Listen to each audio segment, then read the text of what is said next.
నమస్తే సార్. నమస్కారం అమ్మా. సార్ ఇప్పుడు పిల్లలు చాలా ఎర్లీగా మెచ్యూర్ అవుతున్నారు. అవును. అది అందరికీ తెలిసిన విషయమే. అవునండి. దానికి కారణం రకరకాలుగా చెప్తున్నారు. అవును. కాకపోతే ఏంటంటే మెచ్యూర్ అయిన తర్వాత చాలా మంది ఇప్పుడు సిటీలో ఉండే మదర్స్‌కి తెలీదు. మా అవునండి. చిన్నప్పుడంటే మా అమ్మలకి అన్నీ తెలుసు. అవునండి. కానీ ఇప్పుడు ఇక్కడ మాకేం తెలీదు. హ్మ్. అసలు పిల్లలు వన్స్ మెచ్యూర్ అయిన తర్వాత వాళ్ళకి ఎటువంటి ఆహారం ఇవ్వాలి డే 1 నుంచి? అవునండి. మెచ్యూర్ అయిన తర్వాత కన్నానమ్మా ముందర నుంచి దాని మీద జాగ్రత్త తీసుకోవడం చాలా మంచిదమ్మా. ఎలాంటి జాగ్రత్తలు? ఎందుకు అంటేనమ్మా ఇదివరకు 13, 14, 15 ఇయర్స్ వచ్చేదాకా మెచ్యూర్ అయ్యేవాళ్ళు కాదమ్మా. హ్మ్. అప్పట్లో మెచ్యూర్ అవడం కోసం ఆయుర్వేద శాస్త్రంలో అనేక రకాల మందులు ఉన్నాయమ్మా.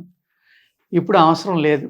హ్మ్. ఎందుకంటే 9, 10 ఇయర్స్ 8 ఇయర్స్‌లో కూడా మెచ్యూర్ అయిపోతున్నారమ్మా. అబ్బా! ఆ! వాళ్ళకి ఆ ప్రక్రియ ఏంటి? ఎందుకు అలా జరుగుతుంది? బ్లీడింగ్ అవుతుంది కదమ్మా! విపరీతంగా భయపడిపోయాళ్ళు మెంటల్‌గా అప్‌సెట్ అయిపోయి. హ్మ్. అది ఎందుకో తెలీదు. ఏమవుతుందో తెలీదు ఆళ్ళకి. అయోమయం అయిపోతుందనమాట అంతా. అక్కడ పేరెంట్స్ చాలా జాగ్రత్త తీసుకునమ్మా. ఎస్పెషల్లీ తల్లనే ఆవిడ. అది ఏంటి? ఎందుకు జరుగుతుంది? ఇయన్నీ ఎక్స్‌ప్లెయిన్ చేయాలమ్మా. చాలా బాగా ఎక్స్‌ప్లెయిన్ చేయాలి. ఎక్స్‌ప్లెయిన్ చేయకపోతే ఆ పిల్లలు మెంటల్‌గా చాలా అప్‌సెట్ అయిపోతారు. దాని గురించి ఆలోచిస్తూ ఉంటారు ఎక్కువ. హ్మ్. అలాగే భయపడిపోతూ ఉంటారు. అదేదో ప్రమాదం అనుకుంటారు. బ్లడ్ చూస్తారు కదమ్మా! బ్లడ్ చూసినప్పుడు ఏమవుతుంది? ఏదో అయిపోయిందని భయం కదా ఎవరికైనా. అవునవును. ఆ విధమైన ఒక పానిక్ స్టేజ్‌లోకి పిల్లలు వెళ్ళిపోతారమ్మా. హ్మ్. ఎళ్ళకుండా ఉండాలంటే ఈ చాక్లెట్స్ మానిపించడం. ఎస్పెషల్లీ స్వీట్ కార్న్ అమ్మా. Sweet corn, chocolates, sweet Karna ఆ! సార్? బాయిలర్ చికెన్ అమ్మా. హ్మ్. అలాగే ఇప్పుడు ఫార్మ్ ఎగ్స్ కానీ ఇలాంటివి గానీ, హ్మ్. ఇలాగ ఫుడ్‌లో చాలా జాగ్రత్త తీసుకోవాలమ్మా. ఓకే. తీసుకొని మనం ఏదైతే మన పూర్వీకులు అంటే సపోజు మా తల్లిదండ్రులు గానీ, మా అమ్మమ్మలు గానీ, మన తాతయ్యలు గానీ, హ్మ్. వాళ్ళు ఏ విధంగా ఆహారం తీసుకున్నారో అయన్నీ మళ్ళీ వాళ్ళ దగ్గరికెళ్ళి అవసరమైతే నోట్స్ రాసుకునమ్మా. హ్మ్. అదేవిధంగా మెచ్యూర్ అయిన తర్వాత 7 రోజులు పచ్యం చేయించేవారమ్మా. హ్మ్. కఠోర పచ్యం చేయించేవారు. మంచి మంచి స్వీట్స్ పెట్టేవారు. హ్మ్. ఎందుకంటే మీ బాడీలో ప్యూబర్టీ అంటారు కదమ్మా దాన్ని. అంటే యవ్వనం వస్తుందని ఆడపిల్లలు గానీ, మగవాళ్ళు గానీ. హ్మ్. అంటే వికసించటం కదమ్మా. అవును సార్. ఒక ఆర్గాన్ వికసిస్తుంది మీ బాడీలో. అంటే కొత్తగా దాని యొక్క పనిని మొదలుపెట్టింది. హ్మ్. మొదలుపెట్టినప్పుడు దానికి అనేక రకాల ఎంజైమ్స్ కావాలమ్మా. హ్మ్. అయన్నీ ఇవ్వడం కోసమని ప్లస్ ఆ కొత్తగా తయారైన అవయవం ఏదైతే అది కొత్తగా దాని యొక్క వర్క్ మొదలుపెట్టిందో అప్పుడు బాడీలో అనేక రకాలైన వాతాలు ఉంటాయమ్మా. అయన్నీ పోగొట్టడానికి పచ్యం చేయించి వాళ్ళకి పసుపు రాసి 7 రోజున, 8 రోజున ఒళ్ళంతా పసుపు రాసి పసుపు నీళ్ళతోటి స్నానం చేయించేవారమ్మా హ్మ్. అప్పట్లో. నలుగు పెట్టేసి. నలుగుపెట్టి పురుటి స్నానం ఎలాగో అంత అలా అవును. అనమాట. అవును. అదేవిధంగా ఈ బ్లీడింగ్ వల్ల ఏమవుతుందంటే బాడీలో అనేక రకాల ధాతువులు, మినరల్స్ తగ్గుతాయమ్మా. హ్మ్. షుగర్స్ తగ్గుతాయి. హ్మ్. అందుకేంటంటే ఆ వారం రోజులు మంచి స్వీట్స్ పెట్టేవారు హ్మ్. వాళ్ళకి. ఇలాగ అనేక రకాలైన ప్రక్రియలు ఉండేయమ్మా. అయన్నీ వదిలేసాం మనం. హ్మ్. వదిలేయడం వల్ల అయి నెక్స్ట్ ఫ్యూచర్ లైఫ్‌లో వాళ్ళకి ఇబ్బందులు పెడతాయండి. హ్మ్. అందుకేం చేయాలంటే మనం ఏదైతే మన పూర్వీకులు తినే ఆహారాలు ఉండేయో, ఇది వేరుశనగ గుళ్ళు అవనివ్వండి, బఠానీలు అవనివ్వండి, మరమరాలు అవనివ్వండి, అటుకులు అవనివ్వండి, సున్నుండలు అవనివ్వండి, లేతే మనం గత ఎపిసోడ్‌లో అనేక రకాల ఆహారాల గురించి అటువంటి ఆహారాన్ని నాటుకోడి, మటను ఇలాంటివి పెట్టారనుకోండి మీరు, హ్మ్. ఆ మెచ్యూరిటీ అనేది రాదమ్మా. 10, 12, 13 ఇయర్స్ వచ్చే వరకు రాదు. హ్మ్.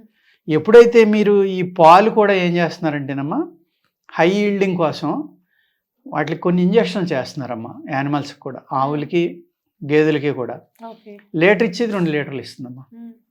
అప్పుడు ఏమవుతుంది అందులో గ్రోత్ ప్రమోటర్స్ ఉంటున్నాయి అందులో. హ్మ్. బాయిలర్స్ గ్రోత్ ప్రమోటర్స్ ఇస్తున్నారు. హ్మ్. అదేవిధంగా ఈ స్వీట్ కార్న్ అనేది హైబ్రిడ్ 100% అది ఓకే. మ్యానుఫ్యాక్చరింగ్ చేసిందది.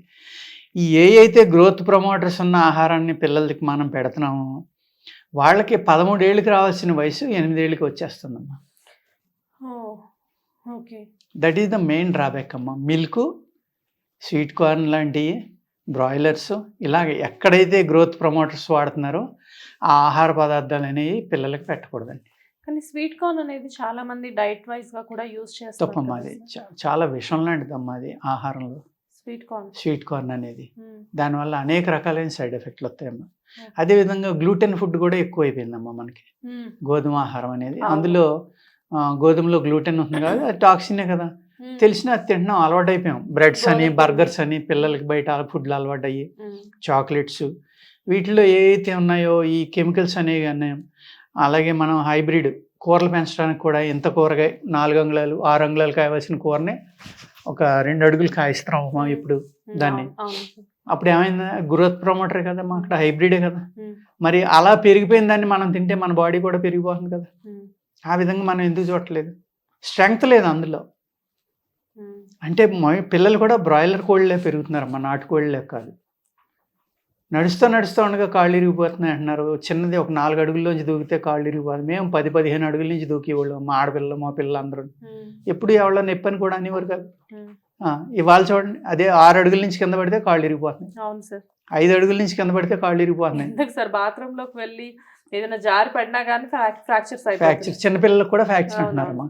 ఆ ఫ్రాక్చర్స్ పెద్దోళ్ళకి ఉండి కాదేమో, బాగా ఓల్డేజ్లో అసలు ఆ టైప్లో ఉండేది కాదు, చాలా గట్టిగా ఉండేవారు పిల్లల్లో బాగా వింటున్నాం ఇది. అదండి. అందుకు ఈ విధమైన ఆహారం అలవాట్లు మనం అలవాటు చేసుకున్నామా, లైఫ్ స్టైల్ మార్చుకోకపోతే ఈ ఎర్లీ మెచ్యూరిటీ అనేది ఆడపిల్లలకి చాలా పాపం సైకలాజికల్గా ఇబ్బంది పడుతున్నారమ్మా. చాలా అంటే చాలా. నాకు అమెరికా నుంచి ఫోన్లు వస్తాయి, ఆస్ట్రేలియా నుంచి వస్తాయి, ఇంగ్లాండ్ నుంచి వస్తాయి. సార్ మా బాబుకి ఇలా అయింది, దాన్ని ఆపేయచ్చా, మీ దగ్గర మందులు ఉన్నాయా అని ఫోన్ చేస్తారు. ఫోన్ చేస్తే వద్దమ్మా, ఎట్టి పరిస్థితులు ఆపొద్దు, ఆ ప్రక్రియ అనేది బాడీలో స్టార్ట్ అయిపోయింది, ఆపేయడం వల్ల అనేక రకాలైన సైడ్ ఎఫెక్ట్లు వచ్చేస్తారు. రేపు పొద్దున పిల్లలు పుట్టకపోవడం కానీ, ఆ టాక్సిన్స్ ఏదైతే బయటికి వెళ్ళాలో అది ఆపేయడం వల్ల అది అదర్ ఆర్గాన్స్లోకి వెళ్ళిపోతుందమ్మా. అది బాడీలో స్ప్రెడ్ అవ్వడం వల్ల ఎన్నో జబ్బులు రావడానికి ఆస్కారం ఉంది. అందుకే ఎప్పుడైతే అది స్టార్ట్ అయిందో దాన్ని ఎట్టి పరిస్థితులు ఆపడానికి వెళ్ళలేదమ్మా, ఆపకూడదు. అనేక మంది పేరెంట్స్కి నేను చెప్తూ ఉంటా, తల్లులు ఫోన్ చేస్తూ ఉంటారు నాకు, ఇలాగండి మా పాపకి 8 ఏళ్ళు అండి, లేకపోతే 9 ఏళ్ళు అండి, అప్పుడు మెచ్యూర్ అయిపోయిందండి, చాలా భయపడిపోతుంది, చాలా ఇబ్బంది పడుతుంది, మాకు భయం వేస్తుంది, అసలు మాకు నిద్ర పట్టట్లేదు అది తలుచుకుంటేనే.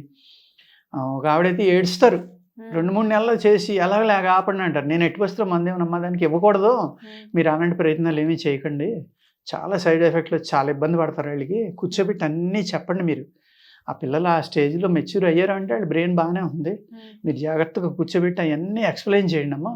ఎక్స్ప్లెయిన్ చేస్తే వాళ్ళకి అర్థమయ్యాక భయం పోతుంది అని చెప్పడం ఇవన్నీ జరుగుతాయమ్మా. అది. నమస్కారం అమ్మా. Hit TV presents like, share, comment.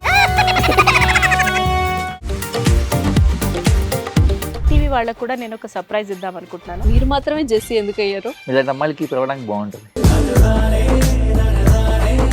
Chandu సాయికి like you and have a, జనాలకి ఒక పేరు నచ్చిందంటే దీనికి ఒక ప్రాసెస్ ఉంటుంది. ఎందుకు ప్రాసెస్ డైరెక్ట్గా వెళ్ళిపోదాం. ఏదైనా ఒకటి మర్చిపోయినావా నువ్వు? ఏం మర్చిపోయావు?